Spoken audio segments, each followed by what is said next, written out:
নমস্কার বন্ধুরা, বাসন্তিকা কুকিং এর ব্লগ চ্যানেলে আপনাদের সকলকে স্বাগত। অনেকদিন পর আবার এলাম আপনাদের সামনে, তাই আপনাদের দেখা করতে এলাম আপনাদের সঙ্গে। আপনারা কেমন আছে? আমরা মোটামুটি আছি বন্ধুরা। এই বাজার বাজার কয়েকদিন পর বাজার দেখাচ্ছি আপনাদের। এই যে 2-2.5 কেজি আলু 30 টাকা, 400 তেলের দাম অনেক বেড়ে গেছে, সর্ষে তেল 400। হ্যাঁ, তারপরে চাল 4 কেজি, তারপরে হচ্ছে এই যে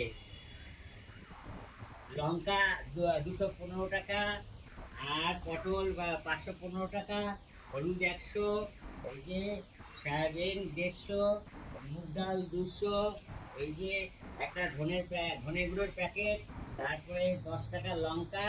হ্যাঁ, আর হচ্ছে এই যে এই এই এই যে ডিম নিয়ে এসছি, ডিম 6টা।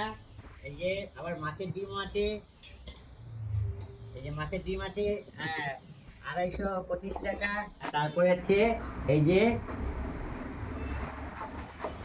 চিংড়ি মাছ নিয়ে এসছি, হ্যাঁ, 235 টাকা।